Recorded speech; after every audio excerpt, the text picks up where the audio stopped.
1심에서 징역 20년을 선고받은 최순실 씨의 항소심 첫 공판이 조금 전 시작됐습니다. 박근혜 전 대통령에게 징역 24년형이 선고된 지 닷새 만에 법정에 출석한 건데요. 최 씨의 반응이 주목됩니다. 네, 현장 취재기자 연결하겠습니다. 성혜랑 기자, 최순실 측 오늘 재판이 시작되자마자 특검팀 검사들이 재판에 나오지 않았으면 좋겠다, 이렇게 요청했다고요? 네, 최순실 씨의 변호인인 이경재 변호사는 특검팀에 파견됐던 검사가 재판에 참여해서는 안 된다고 주장했는데요. 하지만 법원은 파견 검사도 법정에 나올 수 있다며 이와 같은 주장을 받아들이지 않았습니다. 이에 따라서 지금 법정에서는 박주성 검사가 먼저 항소 이유에 대해서 설명하고 있는데요. 박근혜 전 대통령과 이재용 삼성전자 부회장 사이에 부정한 청탁이 있었다는 점을 강조하는 것으로 시작했습니다. 1심에서 일부 무죄 판결을 받았던 이 삼성 뇌물 혐의에 대해 항소심에서는 유죄 판결을 받아내겠다는 겁니다. 오늘 오후 열리는 재판에서는 이 최 씨의 반론이 이어질 예정인데요. 1심이 전부 심증에 불과하고 양형이 지나치게 무겁다는 점을 주장할 것으로 전해졌습니다. 또 공무상 기밀 문서가 발견된 태블릿 PC의 입수 경위에 대해서도 문제 삼을 것으로 보입니다. 최 씨의 항소심 재판에서 채택된 증인 10명에 대한 신문은 다음 주부터 본격적으로 시작될 예정입니다. 지금까지 서울중앙지법에서 전해드렸습니다. 조금 전 속보가 들어왔는데 검찰이 오늘 박근혜 전 대통령 1심 판결에 대해서 무죄 부분 및 그에 따른 양형 부당을 이유로 항소했다는 소식도 들어와 있습니다. 다음 소식입니다. 금융당국이 삼성증권 사태에 대한 조사에 착수했습니다. 당시 직원들의 정보 유출 여부도 조사하고 있다고 합니다. 네, 그럼 취재기자 연결해서 자세한 내용 알아보겠습니다. 조현성 기자. 네, 삼성증권 을지로점에 나와 있습니다. 네, 금융당국이 삼성증권 직원들이 주식을 매도했을 때의 과정도 조사한다고요? 네, 그렇습니다. 금융당국이 삼성증권 사태 당일에 선물 거래가 폭증한 점에 일단 주목을 한 겁니다. 이때 16명의 직원들이 투자 세력에 삼성증권 주식이 시장에 대량 풀릴 거다라는 정보를 줬냐라는 점에 대해서 조사를 하겠다는 건데요. 9일 금융위원회 자본시장단이 이 사고를 친 직원 16명에 대해서 대면 조사를 했고요. 이들의 휴대전화를 압수를 해서 전달 여부 사항을 조사하고 있다는 겁니다. 이들이 준 정보를 통해서 이 선물 투자자들이 삼성증권 주가가 하락할 걸 미리 알고 이 대규모 차익을 냈을 수도 있기 때문인데요. 그 밖에 오늘부터 금감원은 현장 검사에 들어가는데 평소의 2배 인력입니다. 8명이나 투입이 되고요. 삼성증권은 이르면 오늘 오후에 피해자 구제 방안을 내놓을 예정입니다. 자, 근데 이번 사태로 개인 투자자뿐만 아니라 국민연금도 피해를 봤다고요? 네, 그렇습니다. 국민연금이 삼성증권과의 주식 거래를 일제히 중단을 했습니다. 그 밖에도 사학연금이나 공무원연금, 교직원 공제회 등 대형 연기금들도 이 삼성증권과의 거래를 끊었는데요. 이번 배당 사고로 삼성증권 주가가 급락을 하면서 연기금들도 이 큰 손해를 입은 겁니다. 우선 이 국민연금이 보유한 삼성증권 주식 평가액에 400억 원대의 손실이 발생한 것으로 일단 추정이 되고 있고요. 덧붙여서 국민연금 등 연기금은 지난주 금요일부터 어제까지, 그러니까 3거래일 동안 삼성증권 주식을 약 160만 주 팔았습니다. 그러니까 추가적인 손실 방지를 하기 위해서 매도를 한 것으로 추정이 되고 있습니다. 이렇게 6일 이후 주가가 계속 떨어지면서 이에 대한 피해가 발생하고 있는 건데요. 이에 국민연금은 삼성증권에 따른 손해배상 소송을 제기할 가능성도 있습니다. 지금까지 삼성증권 을지로점에서 채널A 뉴스 조현선입니다. 네, 이 삼성증권 배당 오류 사태가 정말 걷잡을 수 없이 확산이 되고 있습니다. 관련돼서 오정근 한국금융ICT 융합협회 회장과 이야기 나눠보겠습니다. 어서 오세요. 네, 반갑습니다. 예, 삼성증권 직원들이 이제 자사주 물량을 대거 시장에 이제 내놓았지 않습니까? 그래서 네, 이제 주가가 폭락하기도 일대 폭락하기도 했는데 이걸 미리 알고 있었다라는 보도가 나왔습니다. 지금 이제 그 문제 때문에 큰 문제인데요. 지금 이제 그 선물 시장에서 네. 평상시 선물 거래량의 약 평균 한 50배 정도 이상의 거래가 됐다는 거거든요. 예. 작년에 이제 삼성증권 주가 하락에 베팅을 했습니다. 주가 하락에 베팅하는 걸 이제 선물이라고 그러는데 하락할 걸 예상하고 낮게 매도하는 거죠. 근데 낮은 가격에 매입하는 건데 이런 경우에는 약 15% 정도의 증거금만 있으면 증권을 살 수가 있기 때문에 한 6배 내지 7배 정도 이익을 짧은 시간에 볼 수 있는. 그러니까 선물 거래라는 게 이제 이런 거잖아요. 주식 거래라는 건 이제 주가가 이제 올라가면 돈을 벌고 예. 이제 이익을 보고 떨어지면 이제 하락하면 이제 손실을 보는 구조인데 네. 선물이나 옵션 같은 이제 파생 상품 거래 등은 올라가는 거나 네. 내려가는 것에 어떻게 투자를 이제 베팅을 하게 되면 예, 해가지고 그건 올라가는 거 그러니까 주가가 얼만큼 올라가는 이건 상관없이 돈을 벌 수 있다는 거잖아요. 그렇습니다. 그래서 이번에 이제 바로 그런 문제 때문에 주가 하락에 베팅을 해서 투자한 돈 증거금액 약 한 6배, 7배 정도 이익을 취할 수 있었는데 문제는 예. 이것이 평상시에 약 한 50배 정도 많은 거래량이 있었기 때문에 지금 현재 일반 투자자나 일반인들이 보기에는 그러면은 삼성증권의 물량이 대량 나올 것이라는 것을 이미 알고 있었다. 있었던 것이 아니냐. 예. 그러면 어떻게 알았느냐 예. 하는 것이 중대 문제죠. 지금은 사실 뭐 손가락 잘못 눌러서 그 배당 그 관련된 업무를 처리하는 사람이 휴가를 가가지고 네. 다른 사람의 업무를 추구하다 잘못 이제 입력을 하는 네. 바람에 네. 실수가 났고 또 그걸 알고 있는 일부 16명이 500만 주를 내다 팔았지만 뭐 전체 인원 중에서는 일부인 거지만 뭐 그냥 내용은 뭐 그런 거예요. 뭐 혹시 이게 체결될까 몰랐다. 그냥 네네. 뭐 그냥 한번 해봤다라는 얘기를 하지만 네. 이게 사실 삼성증권이라는 큰 거대 조직에서 직원들이 또 애널리스트 등도 포함된 것으로 알려지고 있는데 네. 그런 사람들이 도덕적 해이만 가지고 뭔가 이거를 그냥 했었다? 실수를 했다?라고 믿지 않는 분들도 상당히 많아요. 예, 지금 이제 그 단계까지는 그래도 도덕 해이 때문에 생긴 것이 아니냐. 예, 지금까지 그렇게 알려져 있죠. 한마디로 이제 정권맨으로서의 윤리가 제대로 윤리식 제대로 없었다 예. 이렇게만 얘기됐지만은 이것이 이번에 만약에 주가가 많은 물량이 팔릴 것이라는 것을 옆에 있는 선물 거래하는 동료들이나 아는 지인들에게 예, 정보를 주었다고 하면은 네, 심지어는 추정컨대 네, 굉장히 이것이 얼마나 리스크가 큰가를 본인들도 압니다. 왜냐하면 이건 명백한 내부자 거래고 그렇죠. 내부자 거래는 미국 같으면 바로 체포예요. 아, 어마어마하게 굉장히 엄단하고 있는 건데 예. 내부 정보를 제공해서 이런 평상시에 50배 정도 되는 선물 거래가 일어나도록 했다면은 분명히 그 리스크를 안을 때는 예, 대가를 논의했을 가능성도 배제할 수 없기 때문에 이거는 예. 중대 범죄에 해당되고 범죄 만약에 그게 맞다면 범죄가 네, 되는 중대 범죄고 저는 이 문제는 우리나라 정권 시장의 질서를 위해서 그 해당 직원은 말할 것도 없고요. 예, 정권 회사에서 그 정도의 직원들의 윤리 의식을 갖지 못하게 하는 그런 책임을 예. 물어서 경영진은 물론이고 정권 회사에 대해서도 중징계를 피할 수가 없은. 보통 이제 아니라고 뭐 내부자 거래를 당연히 하면 안 되겠습니다만 보통 이제 뭐 회사가 자사주를 매입한다, 뭐 신기술을 개발한다, 뭐 이런 등등 할 때 이런 소문들이 이제 당사자 입에서 막 옮겨 다니면서 주가도 뭐 오르기 전에 막 주식이 왕창 이렇게 거래가 되는 경우가 많이 있잖아요. 네. 그러니까 이런 경우도 만약에 그런 경우에 해당될 수 있다는 거죠. 그렇죠. 누군가 실수라면 금방 이게 그 철회가 됐기 때문에 갑자기 거래량이 폭증하고 할 수 있는 부분이 그렇죠. 아니잖아요. 문제는 그 정보가 어떻게 나갔냐는 얘기인데 예, 예를 들어서 월가 같은 데서 월가의 큰 투자은행 같은 데서는 일단 출근하고 퇴근 사이에는 모바일폰을 쓸 수가 없습니다. 핸드폰 자체가 차단됩니다. 예, 건물 안에서. 예, 그 정도로 되어 있는 상황이고 내가 여기서 또 웬만한 월가의 투자은행들은 어떤 직원이 인터넷을 켠다든지 그 컴퓨터를 켜거나 그러면 또 내가 전화를 들면 상사의 컴퓨터에서 내 컴퓨터를 쓰는 걸 볼 수가 있게 돼 있고요. 내가 여러 가지 검증이 되는군요. 내가 전화를 들면 상사가 내 전화를 같이 들 수 있도록 그렇게 돼 있습니다. 그렇군요. 그 정도로 엄격히 다루고 여기서 만약 문제가 있으면은 내부자 거래나 정보를 외부에 흘리는 그런 거 있으면 바로 그냥 이거는 예. 체포예요. 그러니까 16명의 사실 이게 삼성증권 지금 이런 시스템이 안 돼 있다고 하는 것은 네. 저는 감독원의 책임도 있다고 봅니다. 감독원이 예. 월가의 그런 엄격한 내부자 거래 단속 시스템을 모를 리는 없고 예. 몰랐다면 그건 직무유기죠. 예. 감독원이 그러면 어떻게 얘기하는지 잠깐 한번 좀 들어보실까요? 네. 네. 발행 주식의 30배가 넘는 뭐 유령 주식이 발행되었는데 그게 사람에 의해서가 아니더라도 전산적으로라도 그건 점검되어져야 되는데 그게 되지 않은 거에 대해서 굉장히 놀랍고 이런 시스템상의 문제에 대해서는 좀 근본적인 조치가 필요하고 이거를 절대 직원 개인의 실수의 문제로 돌려서는 안 된다.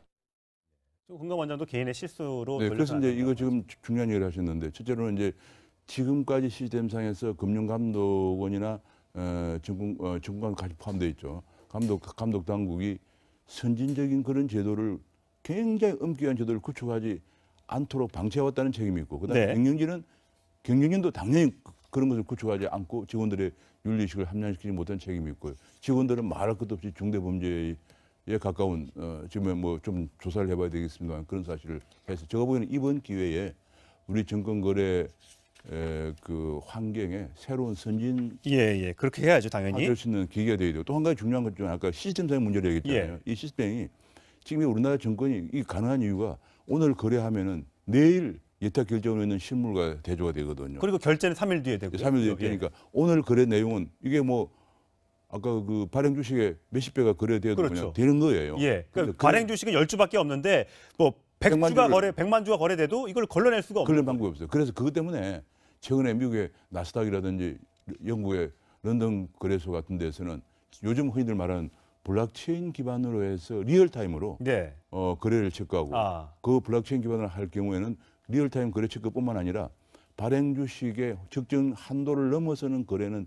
체결되지 않도록 이렇게 그렇군요. 하는 것을 지금 현재 도입해서 어느 정도 시험 단계까지 들어간 것으로 알고 있거든요. 많은 사실 지금 그 시청자들이나 주식 투자하시는 많은 그 투자자들이 궁금해하는 게 과연 삼성증권의 이번 사고, 실수든 사고든 고의든 간에 과연 이게 한 번뿐이었을까? 내가 모르는 사이에 여러 차례 이런 시도가 있었고 실제로 거래가 체결되고 내가 손해를 본 건 아닌가?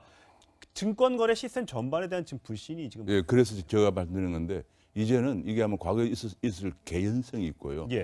제가 보는 이번을 계기로 해서 우리나라도 하루빨리 나스닥이나 런던 거래소처럼 블록체인 기반 거래소 리얼타임으로 그리고 일정 한도를 넘어서면 거래가 안 되도록 그런 것을 빨리 도입할 필요성이 있다. 그래야만이 지금 말씀하신 증권거래 시스템이나 신뢰도 이거는 증권거래라는 건 그냥 신뢰입니다. 신뢰의 거래인데 저는 그런 거 조치가 필요하다 생각합니다. 저희가 참 뭐 그동안 가상화폐만 지금 엉망이다라고 막 지적을 해왔었는데 주식 거래, 증권 매매가 오래됐는데도 아직까지 고쳐야 될 부분이 많다는 게 믿겨지지 않고요. 이번 기회라도 좀 시스템 선진화하는데 기회로 좀 삼아야 될 것 같습니다. 말씀 잘 들었습니다. 고맙습니다. 감사합니다. 1심에서 징역 20년을 선고받은 최순실 씨의 항소심 첫 공판이 조금 전 시작됐습니다. 박근혜 전 대통령에게 징역 24년형이 선고된 지 닷새 만에 법정에 출석한 건데요. 최 씨의 반응이 주목됩니다. 네, 현장 취재기자 연결하겠습니다. 성혜랑 기자, 최순실 측 오늘 재판이 시작되자마자 특검팀 검사들이 재판에 나오지 않았으면 좋겠다 이렇게 요청했다고요? 네, 최순실 씨의 변호인인 이경재 변호사는 특검팀에 파견됐던 검사가 재판에 참여해서는 안 된다고 주장했는데요. 하지만 법원은 파견 검사도 법정에 나올 수 있다며 이와 같은 주장을 받아들이지 않았습니다. 이에 따라서 지금 법정에서는 박주성 검사가 먼저 항소 이유에 대해서 설명하고 있는데요. 박근혜 전 대통령과 이재용 삼성전자 부회장 사이에 부정한 청탁이 있었다는 점을 강조하는 것으로 시작했습니다. 1심에서 일부 무죄 판결을 받았던 이 삼성 뇌물 혐의에 대해 항소심에서는 유죄 판결을 받아내겠다는 겁니다. 오늘 오후 열리는 재판에서는 이 최 씨의 반론이 이어질 예정인데요. 1심이 전부 심증에 불과하고 양형이 지나치게 무겁다는 점을 주장할 것으로 전해졌습니다. 또 공무상 기밀 문서가 발견된 태블릿 PC의 입수 경위에 대해서도 문제 삼을 것으로 보입니다. 최 씨의 항소심 재판에서 채택된 증인 10명에 대한 신문은 다음 주부터 본격적으로 시작될 예정입니다. 지금까지 서울중앙지법에서 전해드렸습니다. 조금 전 속보가 들어왔는데 검찰이 오늘 박근혜 전 대통령 1심 판결에 대해서 무죄 부분 및 그에 따른 양형 부당을 이유로 항소했다는 소식도 들어와 있습니다. 다음 소식입니다. 금융당국이 삼성증권 사태에 대한 조사에 착수했습니다. 당시 직원들의 정보 유출 여부도 조사하고 있다고 합니다. 네, 그럼 취재기자 연결해서 자세한 내용 알아보겠습니다. 조현성 기자. 네, 삼성증권 을지로점에 나와 있습니다. 네, 금융당국이 삼성증권 직원들이 주식을 매도했을 때 과정도 조사한다고. 그냥 한번 해봤다라는 얘기를 하지만 이게 사실 삼성증권이라는 큰 거대 조직에서 직원들이 또 애널리스트 등도 포함된 것으로 알려지고 있는데 그런 사람들이 도덕적 해이만 가지고 뭔가 이거를 그냥 했었다? 실수를 했다? 라고 믿지 않는 분들도 상당히 많아요. 지금 이제 그 단계까지는 그래도 도덕 해이 때문에 생긴 것이 아니냐. 지금까지 그렇게 알려져 있죠. 한마디로 이제 정권맨으로서의 윤리가 제대로 윤리식 제대로 없었다. 이렇게만 얘기됐지만은 이것이 이번에 만약에 주가가 많은 물량이 팔릴 것이라는 것을 옆에 있는 선물 거래하는 동료들이나 아는 지인들에게 예. 정보를 주었다고 하면은 네. 심지어는 추정컨대 네. 굉장히 이것이 얼마나 리스크가 큰가를 본인들도 압니다. 왜냐하면 이건 명백한 내부자 거래고 그렇죠. 내부자 거래는 미국 같으면 바로 체포예요. 아. 어마어마하게 굉장히 엄단하고 있는 건데 예. 내부 정보를 제공해서 이런 평상시에 50배 정도 되는 선물 거래가 일어나도록 했다면은 분명히 그 리스크를 안을 때는 예. 대가를 논의했을 가능성도 배제할 수 없기 때문에 이거는 예. 중대 범죄에 해당되고 범죄 만약에 그게 맞다면 범죄가 네, 되는 중대 범죄고 저는 이 문제는 우리나라 정권 시장의 질서를 위해서 그 해당 직원은 말할 것도 없고요. 예. 정권 회사에서 그 정도의 직원들의 윤리 의식을 갖지 못하게 하는 그런 책임을 예. 물어서 경영진은 물론이고 정권 회사에 대해서도 중징계를 피할 수가 없은. 보통 그런 이제 사안이라고 뭐 내부자 거래를 당연히 하면 안 되겠습니다만 보통 이제 뭐 회사가 자사주를 매입한다, 뭐 신기술을 개발한다, 뭐 이런 등등 할 때 이런 소문들이 이제 당사자 입에서 막 옮겨 다니면서 주가도 뭐 오르기 전에 막 주식이 왕창 이렇게 거래가 되는 경우가 많이 있잖아요. 네. 그러니까 이런 경우도 만약에 그런 경우에 해당될 수 있다는 거죠. 그렇죠. 누군가 실수라면 금방 이게 그 철회가 됐기 때문에 갑자기 거래량이 폭증하고 할 수 있는 부분이 그렇죠. 아니잖아요. 문제는 그 정보가 어떻게 나갔냐는 얘기인데 예. 예를 들어서 월가 같은 데서 월가의 큰 투자은행 같은 데서는 일단 왜요? 네, 그렇습니다. 금융당국이 삼성증권 사태 당일에 선물 거래가 폭증한 점에 일단 주목을 한 겁니다. 이때 16명의 직원들이 투자 세력에 삼성증권 주식이 시장에 대량 풀릴 거다라는 정보를 줬냐라는 점에 대해서 조사를 하겠다는 건데요. 9일 금융위원회 자본시장단이 이 사고를 친 직원 16명에 대해서 대면 조사를 했고요. 이들의 휴대전화를 압수를 해서 전달 여부 사항을 조사하고 있다는 겁니다. 이들이 준 정보를 통해서 이 선물 투자자들이 삼성증권 주가가 하락할 걸 미리 알고 이 대규모 차익을 냈을 수도 있기 때문인데요. 그 밖에 오늘부터 금감원은 현장 검사에 들어가는데 평소의 2배 인력입니다. 8명이나 투입이 되고요. 삼성증권은 이르면 오늘 오후에 피해자 구제 방안을 내놓을 예정입니다. 자, 근데 이번 사태로 개인 투자자뿐만 아니라 국민연금도 피해를 봤다고요? 네, 그렇습니다. 국민연금이 삼성증권과의 주식 거래를 일제히 중단을 했습니다. 그 밖에도 뭐 사학연금이나 공무원연금, 교직원 공제회 등 대형 연기금들도 이 삼성증권과의 거래를 끊었는데요. 이번 배당 사고로 삼성증권 주가가 급락을 하면서 연기금들도 이 큰 손해를 입은 겁니다. 우선 이 국민연금이 보유한 삼성증권 주식 평가액에 400억 원대의 손실이 발생한 것으로 일단 추정이 되고 있고요.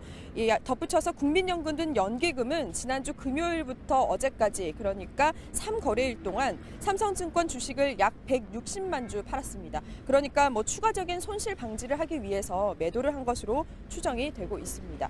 이렇게 6일 이후 주가가 계속 떨어지면서 이에 대한 피해가 발생하고 있는 건데요. 이에 국민연금은 삼성증권에 따른 손해배상 소송을 제기할 가능성도 있습니다. 지금까지 삼성증권 을지로점에서 채널A 뉴스 조현선입니다.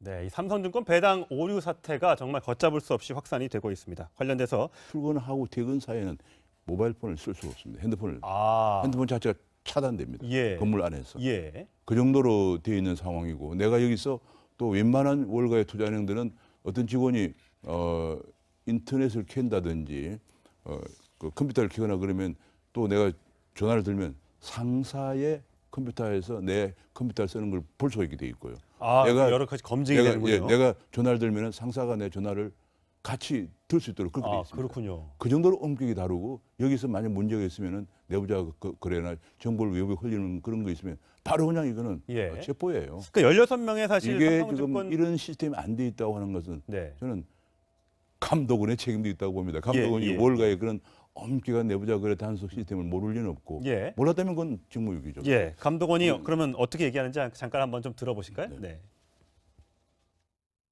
발행 주식의 30배가 넘는 뭐 유령 주식이 발행되었는데 그게 사람에 의해서가 아니더라도 전산적으로라도 그건 점검되어져야 되는데 그게 되지 않은 거에 대해서 굉장히 놀랍고 이런 시스템상의 문제에 대해서는 좀 근본적인 조치가 필요하고 이거를 절대 직원 개인의 실수의 문제로 돌려서는 안 된다. 금감원장도 개인의 실수로 네, 그래서 이제 이거 지금 중요한 얘기를 하셨는데 첫째로는 이제 지금까지 시스템상에서 금융감독원이나 정권 같이 포함되어 있죠. 감독 당국이 선진적인 그런 제도를 굉장히 엄격한 제도를 구축하지 않도록 방치해왔다는 책임이 있고, 그다음에 네. 경영진도 당연히 그런 것을 구축하지 않고 직원들의 윤리의식을 함양시키지 못한 책임이 있고요. 직원들은 말할 것도 없이 중대범죄에 가까운 지금 뭐 좀 조사를 해봐야 되겠습니다만 그런 사실을 해서 제가 보기에는 이번 기회에 우리 정권거래 그 환경에 새로운 선진 예. 그렇게 해야죠, 당연히. 할 수 있는 기회가 되어야 되고 또 한 가지 중요한 것 중에 아까 시스템상의 문제를 얘기했잖아요. 이 시스템이 지금 우리나라 정권이 이 가능한 이유가 오정근 한국금융 ICT 융합협회 회장과 이야기 나눠보겠습니다. 어서 오세요. 네, 반갑습니다. 예, 삼성증권 직원들이 이제 자사주 물량을 대거 시장에 이제 내놓았지 않습니까? 그래서 네, 이제 그렇습니다. 주가가 폭락하기도 일대 폭락하기도 했는데 이걸 미리 알고 있었다라는 보도가 나왔습니다. 지금 이제 그 문제 때문에 큰 문제인데요. 지금 이제 그 선물 시장에서 네. 평상시 선물 거래량의 약 평균 한 50배 정도 이상의 거래가 됐다는 거거든요. 예. 작년에 이제 삼성증권 주가 하락에 베팅을 했습니다. 주가 하락 베팅이라는 걸 이제 선물이라고 그러는데 하락할 걸 예상하고 낮게 매도하는 거죠. 근데 낮은 가격에 매입하는 건데 이런 경우에는 약 15% 정도의 증거금만 있으면 증권을 사수고 있기 때문에 한 6배 내지 7배 정도 이익을 짧은 시간에 볼 수 있는. 그러니까 선물 거래라는 게 이제 이런 거잖아요. 주식 거래라는 건 이제 주가가 이제 올라가면 돈을 벌고 예. 이제 이익을 보고 떨어지면 이제 하락하면 이제 손실을 보는 구조인데 네. 선물이나 옵션 같은 이제 파생 상품 거래 등은 올라가는 거나 네. 내려가는 것에 어떻게 투자를 이제 베팅을 하게 되면 예, 해가지고 그건 올라가는 거 그러니까 주가가 얼만큼 올라가는 이건 상관없이 돈을 벌 수 있다는 거잖아요. 그렇습니다. 그래서 이번에 이제 바로 그런 문제 때문에 주가 하락에 베팅을 해서 투자한 돈 증거금의 약 한 6배, 7배 정도 이익을 취할 수 있었는데 문제는 이것이 평상시에 약 한 50배 정도 많은 거래량이 있었기 때문에 지금 현재 일반 투자자나 일반인들이 보기에는 그러면은 삼성증권의 물량이 대량 나올 것이라는 것을 이미 알고 있었던 것이 아니냐. 그러면 어떻게 알았느냐 하는 것이 중대 문제입니다. 지금은 사실 뭐 손가락 잘못 눌러서 그 배당 그 관련된 업무를 처리하는 사람이 휴가를 가가지고 다른 사람의 업무를 추구하다 잘못 이제 입력을 하는 바람에 실수가 났고 또 그걸 알고 있는 일부 16명이 500만 주를 내다 팔았지만 뭐 전체 인원 중에서는 일부인 거지만 뭐 그냥 내용은 뭐 그런 거예요. 뭐 혹시 이게 체결될까 몰라.